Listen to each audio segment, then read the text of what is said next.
So first, I want to thank both Katie and Peter and all of you for being here today. In our work in the Community Development Department at HRDC, we work with communities throughout Gallatin Park and Marr counties to identify affordable housing and other community needs, and then also to work on strategies that we can implement to address those needs.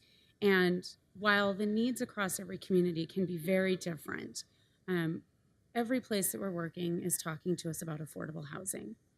And the common themes within the communities where we work that can successfully address affordable housing are, first of all, coming together and really, as Peter said, developing that common language, developing what are our problems, identifying what needs do we have, and then start working on solutions to actually address those needs. So I thank all of you for being here, because affordable housing, in my experience, when we're just addressing affordable housing from a fairness standpoint or from a social justice standpoint, it doesn't gain quite the traction as when we talk about it from an economic development standpoint, a community development standpoint. My friend Heather McMillan, who works at Homeward, who won't have the opportunity to say this because I'm going to say it first, always says that housing is where jobs go to sleep at night.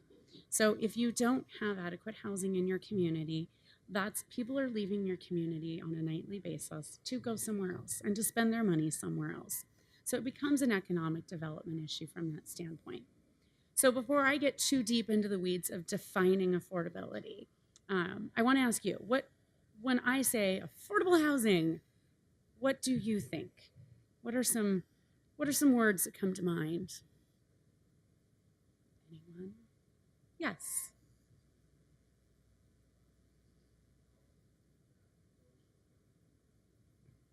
Okay, that's great.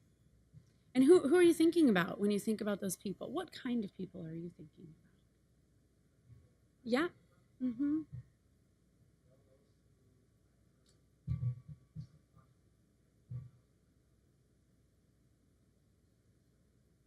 Mm-hmm.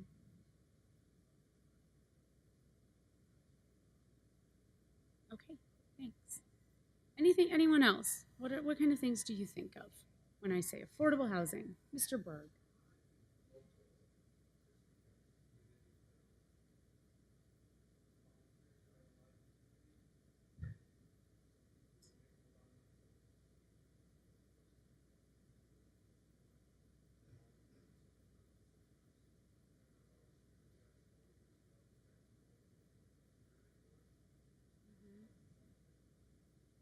Absolutely. Thanks. Anyone else? Any other ideas when I say affordable housing? What comes to mind? Mr. Geyer. All right. Thank you. Yes, I have a gentleman who comes to every public meeting that I hold in a certain community, to be unnamed, who rails about the Section 8 housing that I'm going to build right next to his property. It's not true. What else?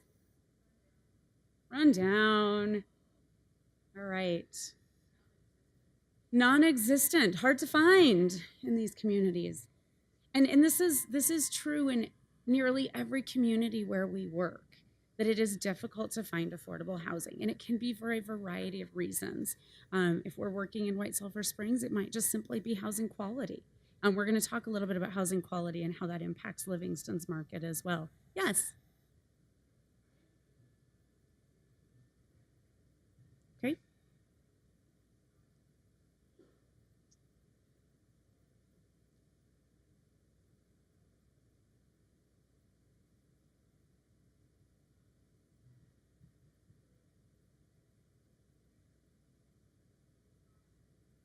Mm-hmm.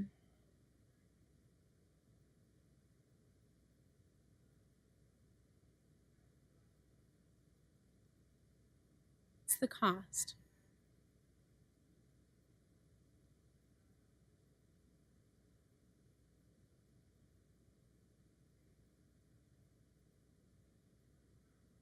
Mm-hmm.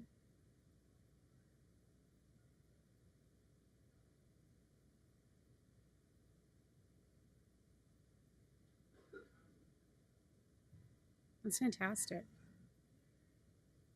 And I think that brings up a really important kind of crux. Affordability is connected to cost. And that while we think of a lot of other things surrounding affordability, it really is the function of price and your income. So, clearly, affordable housing is really something that everyone in your community needs. And many of us were recently at the Montana State Housing Conference, where I was not able to attend this workshop, but a coworker did. And she talked a lot about how rather than talking about affordable housing, we're really talking about secure homes. And everyone needs a secure home.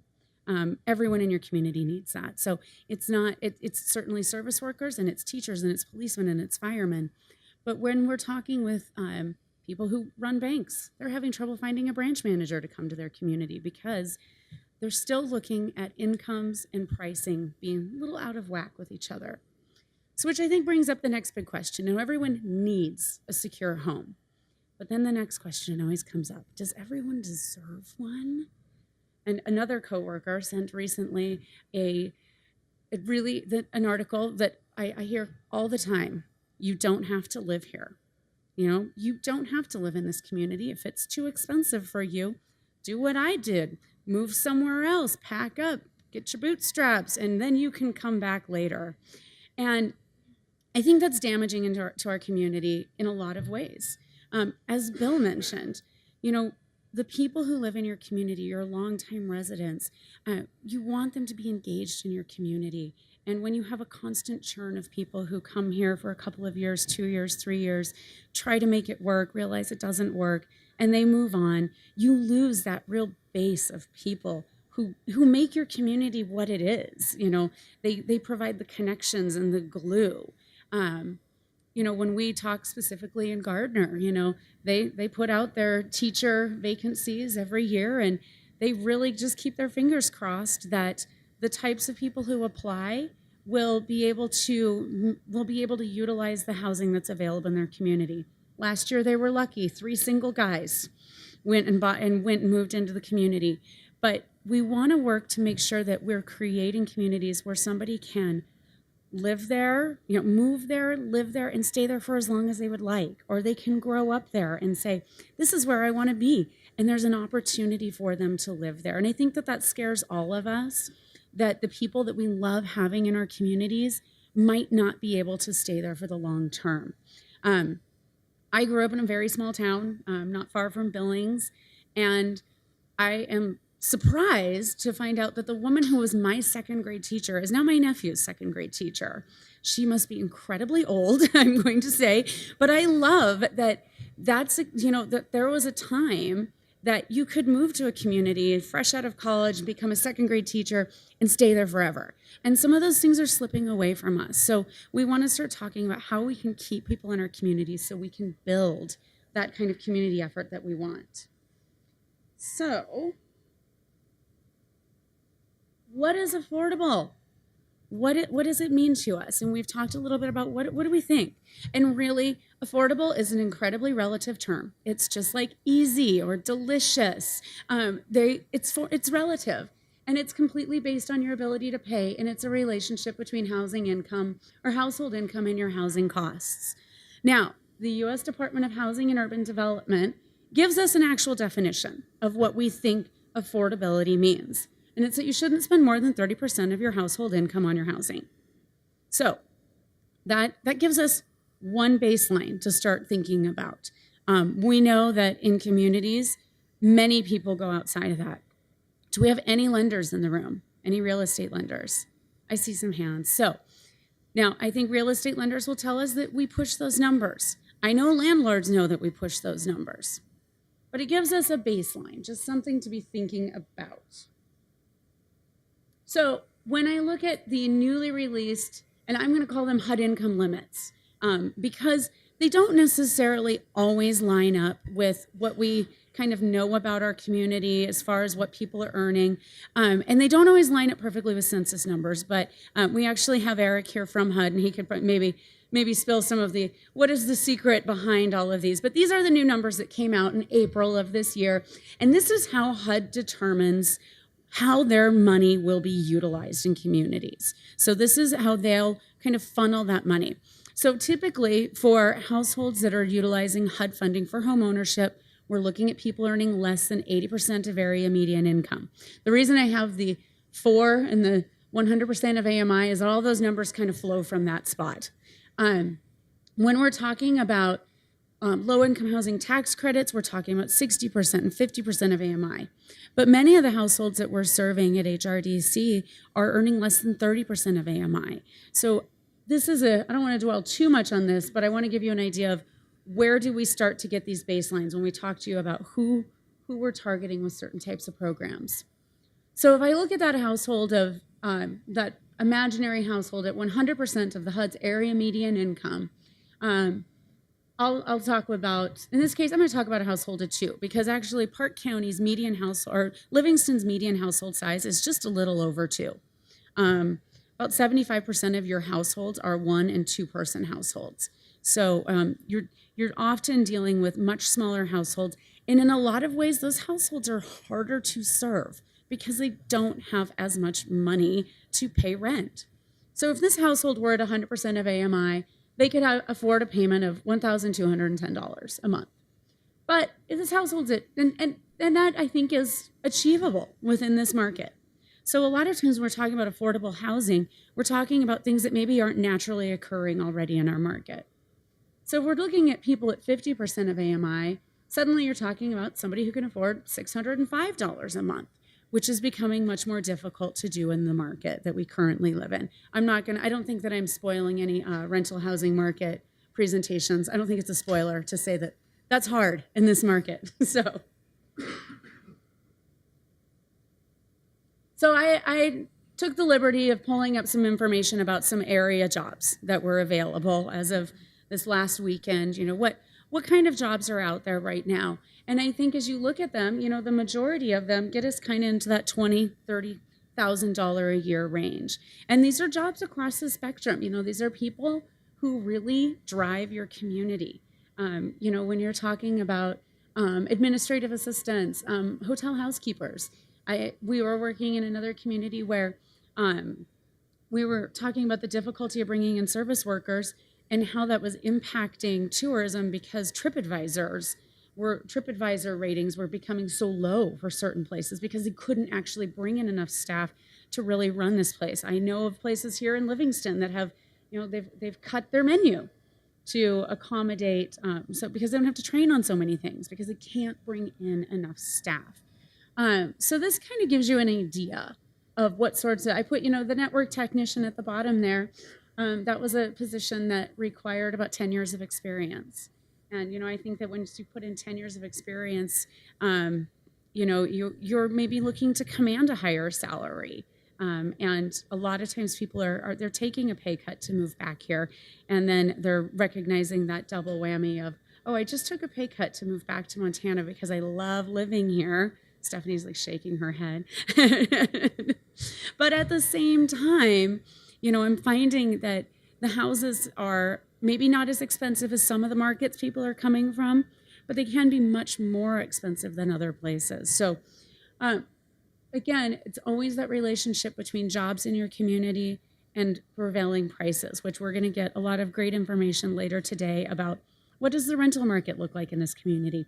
What does the for sale housing market look like? So here's some fun facts that I think have some impacts on all of this. And so I just dumped them all on one slide together because rather than spend too much time on each one of them. But again, so 73% of your households they're smaller households. About 17% of the homes, and this was at the time of the 2015 American Community Survey. So I think there's, you know, some timing issues and, you know, there's also larger margins of error with this. But I think that we all know vacation rentals and the VRBOs, they've impacted every community we work in.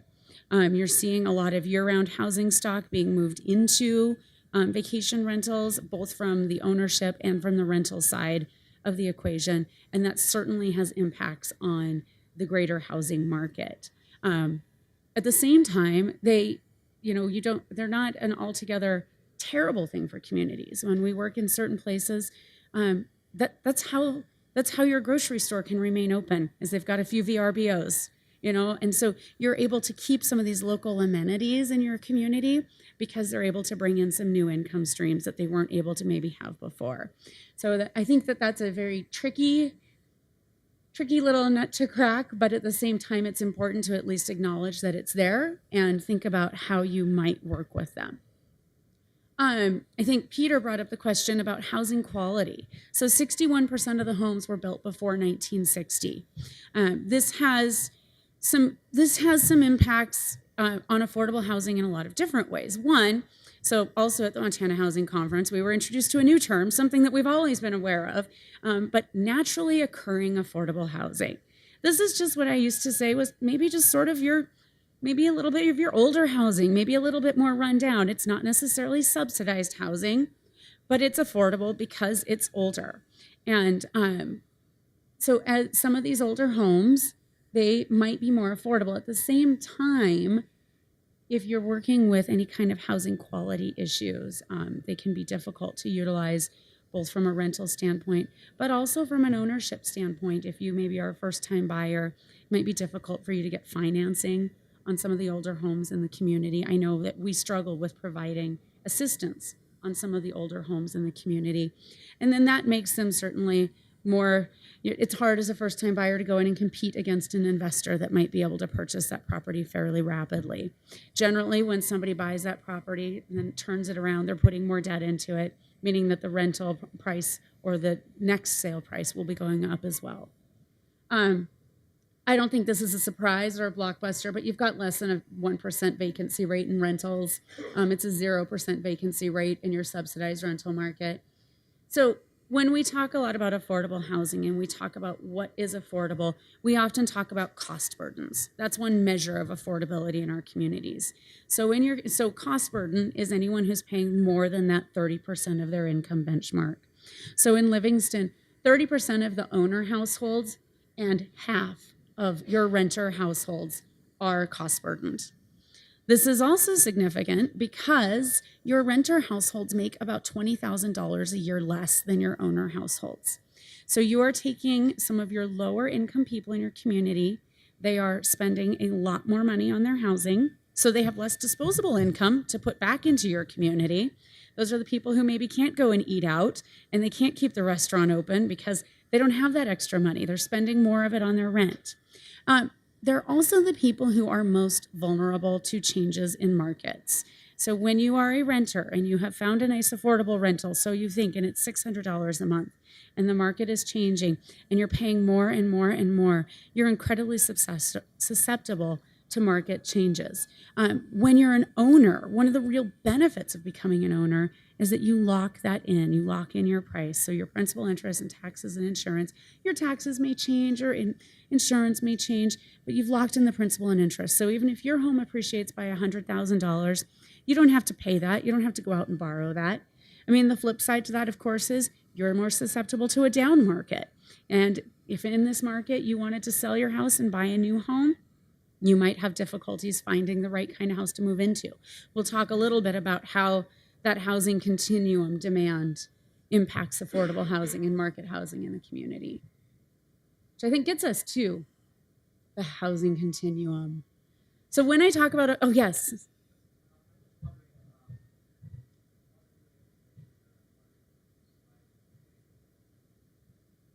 Yes. Yes, Katie, right? Okay, yes. I'm getting a thumbs up, yes. The slides will be made available. I'm not certain how, but I'm getting a thumbs up that they will. So, yes. Yes.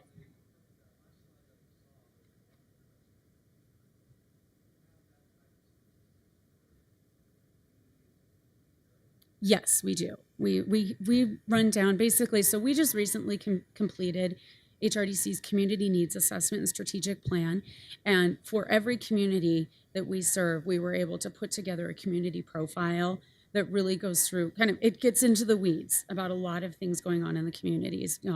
It's going to be talking a little bit about poverty levels, to age demographics, kind of your in and out rates of people. So yeah, we have a lot of good information about that. And I was out of town last week, I would have loved to have brought, we just completed our impact report and needs assessment. Those things are all available online, but it talks a little bit, and we do also then create mini impact reports that talk about what we do in every community, so people can get an understanding of how that work looks in their backyard. So when I talk about housing continuum, in a lot of ways, I think of this more as a housing ecosystem. If one thing is not, when I think about a housing continuum, I start at homelessness and I move all the way through to home ownership.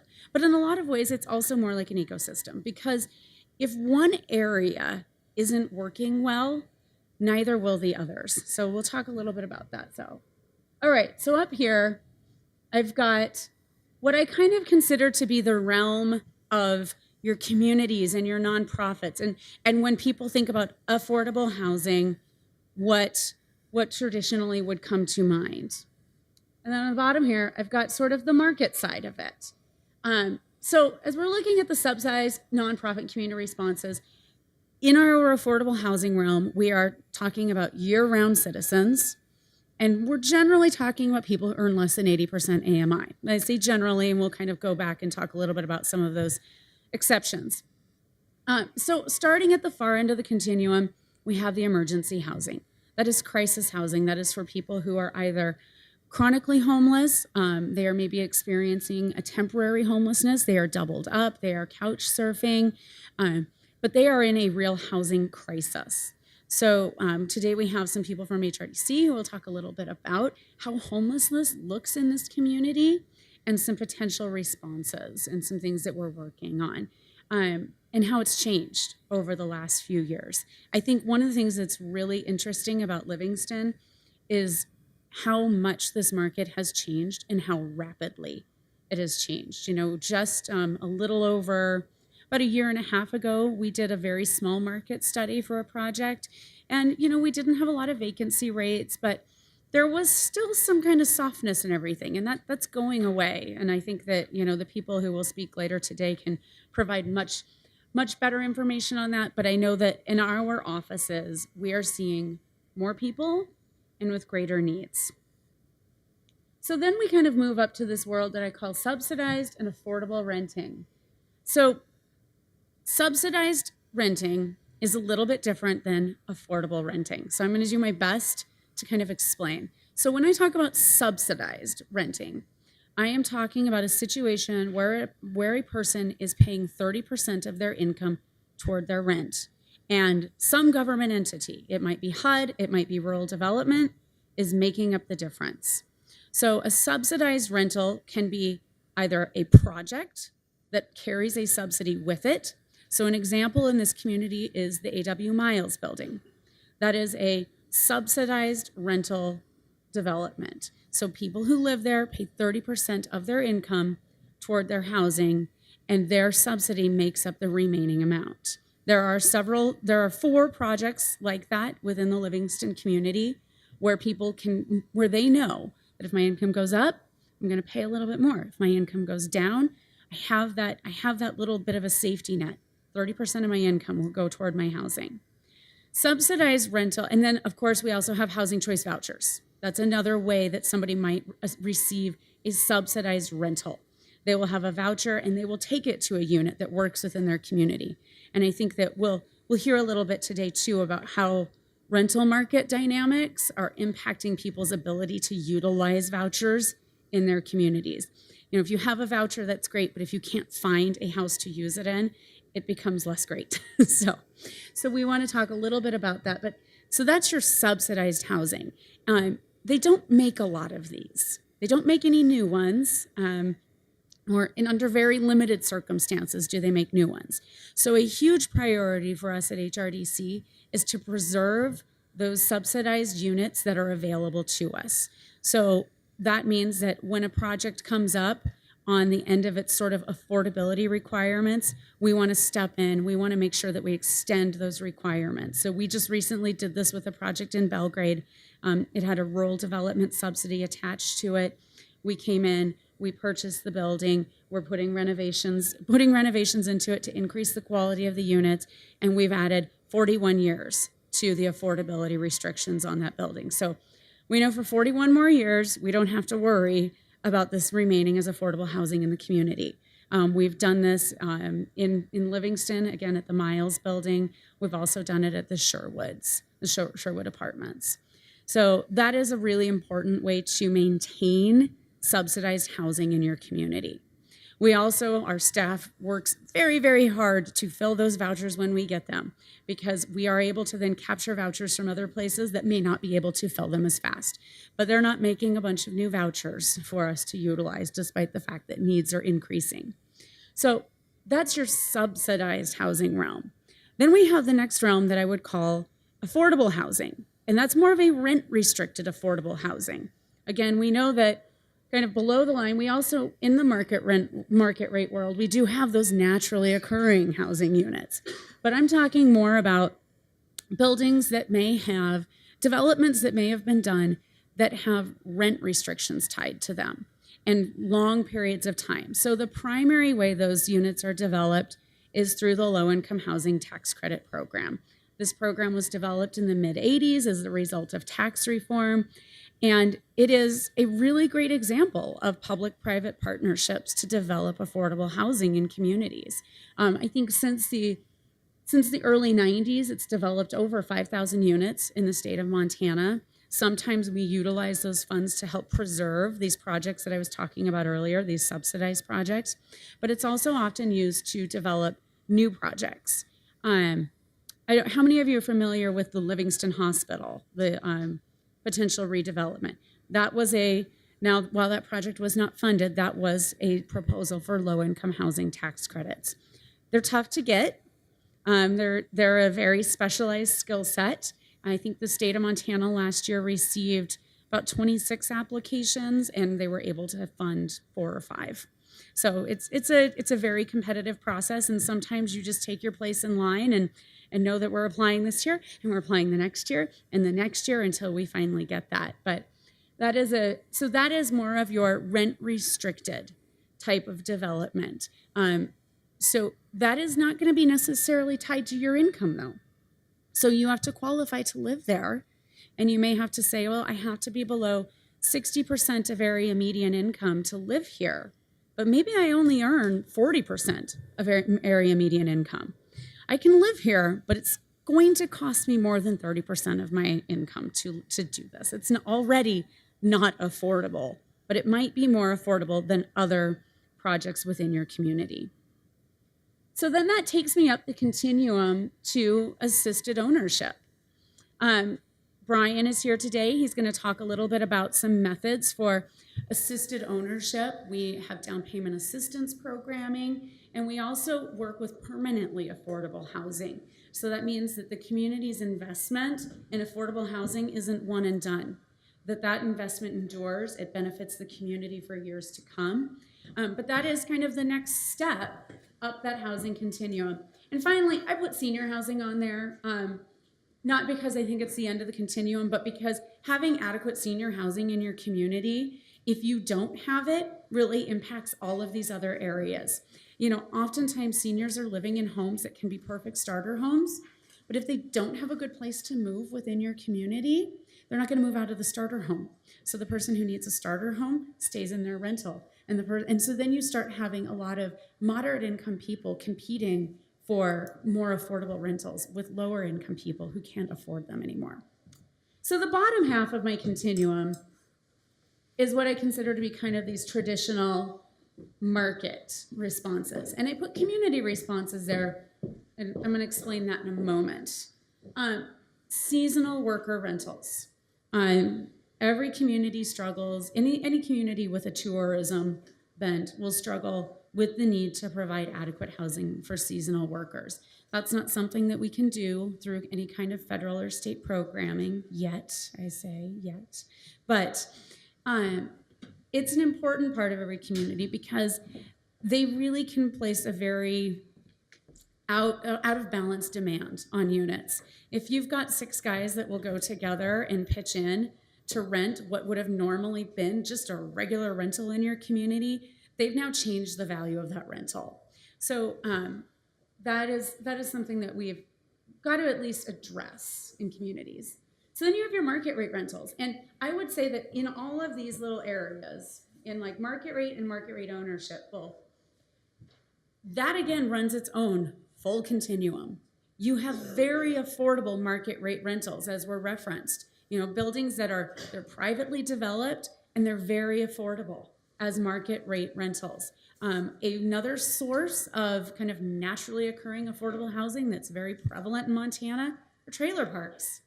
And when we lose a trailer park in a community, we see just how little affordable housing we have, because that is something that has traditionally been a very affordable method for people to enter into housing. But then at the same time, we also have, higher end rentals in our community. So when you don't have a healthy mix of rentals available in your community, again, you start to see people competing for the same types of rentals. And generally, lower income people are going to lose that. They don't have the buying power. If you have lower credit score, you are going to lose out on that unit. We work in communities where oftentimes we have landlords who will, in a hot rental market, will say, yeah, we don't take Section 8 vouchers because we don't have to. Because we've got a wait list of people who, we don't have to even bother with this. We don't have to bother with your inspection once a year, for housing quality. It doesn't matter because we can rent it anyway. So that's an important, so the market rate rentals in your community are an important place. And a lot of times people are, this continuum, people are moving all through it. People often move from subsidized affordable renting down into market rate rentals. Sometimes they skip right over to assisted ownership. Sometimes people move from market rate rentals into assisted ownership. And then we get to market rate ownership. And again, this is an area where you need to have a large swath of properties available, because if you don't have starter homes, everyone's competing for rentals. If you don't have mid-priced homes, nobody moves out of their starter homes.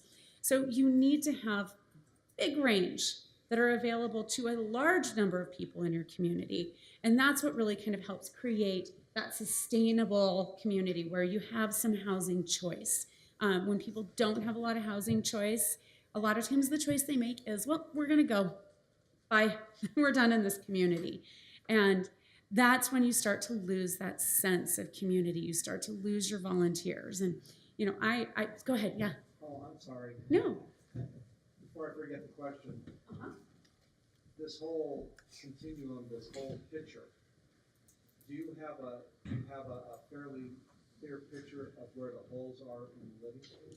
I think that's what we're going to hear from a lot this afternoon, that, when we start to talk about this kind of state of the housing market. So that was Katie sort of said, hey, I want you to sort of tee this up as talking about what are all of the ranges that we need to be covering. And I think later today, not this afternoon, just later today, as you kind of have your market experts, they're going to be able to talk to you about what they're seeing as the places that are not maybe functioning as well as they could. Because, I look at it as a continuum, but like I said, I look at it as an ecosystem too. And, when something's a little off balance, it's going to impact other pieces. It's just hard not to. Yeah. So actually, that's sort of, Katie gave me the 10-minute signal. And that sort of wraps really what I wanted to sort of kind of tee up for the rest of our conversation today. I think that the primary takeaways that, if I had to say, what I hope that we're all kind of learning is that affordability is relative, but everyone needs something that's affordable. It doesn't matter if you are washing dishes or cleaning hotel rooms or teaching children or fixing cars or running a bank.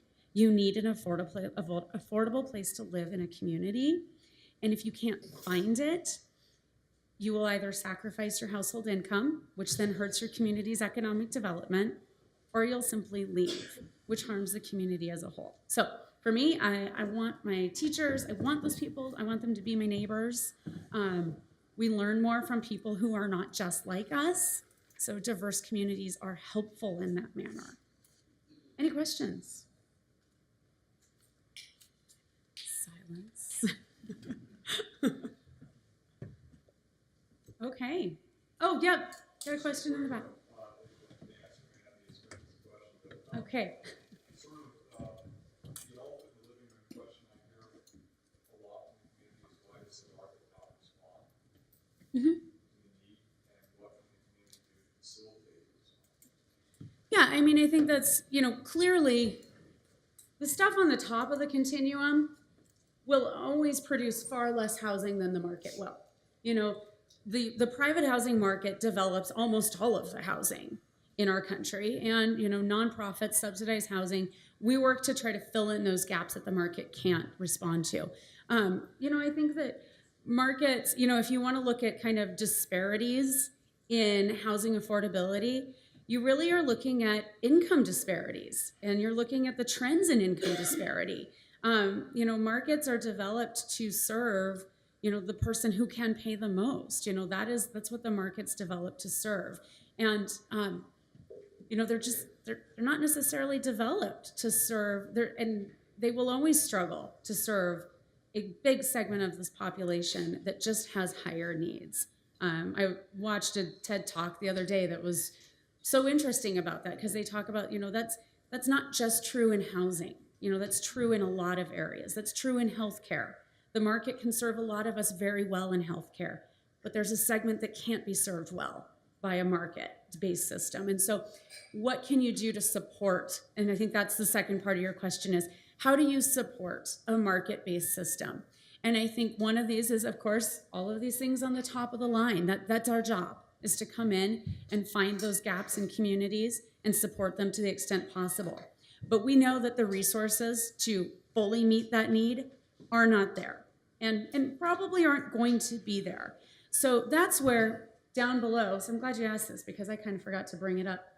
Down below, I say market or community responses, because communities are getting very good at trying to identify more innovative ways to meet their needs than just saying, well, I'm going to call HUD and they're going to fix everything for me. They know that there's a lot of things that HUD can do for them, but there are some big gaps between that 80% of area median income that can be served by a HUD program and the housing that needs to be available for 150% of area median income. So they're developing their own responses. I think a really good example comes out of Big Sky, where that community said, you know what, we've got a resort tax fund. Doesn't say we can't use it for affordable housing, and they voted to spend $1 million on an affordable housing project. Now, we of course don't have that flexibility here in Livingston to say, hey, let's use our resort tax money, but Gardner does. There are communities that have this ability, and that's, I think, the sort of innovative things we're going to have to start doing, is looking at what are some other things we can do. So, from a county perspective, can the county assist with infrastructure for affordable housing projects? Obviously there's the easy ones. They can sponsor a grant, they can help in that way, but they could also help provide the upfront or maybe some low interest financing for an affordable housing project. So there are ways that local governments and communities are starting to come together to recognize that the traditional things that we do are just going to get us the traditional results. And we know that, we've been fighting this war on poverty forever. So let's start doing some new things and see if we might get some new results. Yes. I've always said that Livingston does not have a housing problem so much as a Bozeman problem. and having run affordable housing in Livingston for the last 18 years, I can attest to that. Because I never have, my apartments are very nice and they're very reasonable at cost, and I never have an apartment that comes up that isn't someone from Bozeman who applies. And I seldom have the kind of worker that I really want to provide housing for that apply. In terms of numbers, I would say 90% of the people who apply are looking for affordable housing in Bozeman does not do its job. Livingston does, and I have a method that shows almost all of downtown Livingston is affordable housing because those were hotels. Mm-hmm. So Bozeman is a real echo. There are real problems for housing in Livingston. And because we are a tourist town, we also have that additional problem. I suppose we has a lot of tech business, which every time we try to get a tech business in Livingston, Bozeman sparks it away. So it's I think, trying to work with Bozeman is a problem. And I think Bozeman should take responsibility. Yeah, I mean, Bozeman's certainly the big elephant in the room. Bozeman has impacts on all of the communities in our area, not just, and Bozeman itself. I would counter that Bozeman actually does quite a bit to work in affordable housing. They're the only community in Montana that actually spends some of their own general fund money on affordable housing.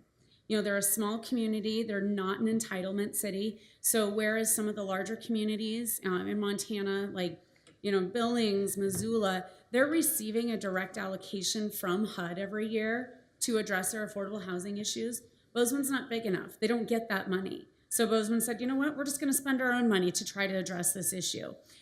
So when they apply for any kind of funding to do affordable housing, they're in the same pool as every community in Montana. And that is a small pool that is highly competitive. I think Kathy can speak to that. When they develop a low-income housing tax credit building, when you go to the Board of Housing, you don't get to say, well, our need is biggest, so you have to help us.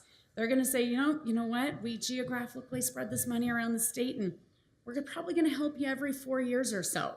So I think that, Bozeman has done what they can, but, they're just as impacted by market dynamics as any community. And, one of my responses is always like, yep, I didn't fix the free market system today again, because Bozeman is growing and it's growing fast. And their ability to keep up with growth, if you drive through that community, they are building houses like crazy. There are houses everywhere. And they're still not able to build their way out of this. They just added over 200 units of rent restricted housing in the last year, utilizing different types of low income housing tax credit funding. And those places filled up like that.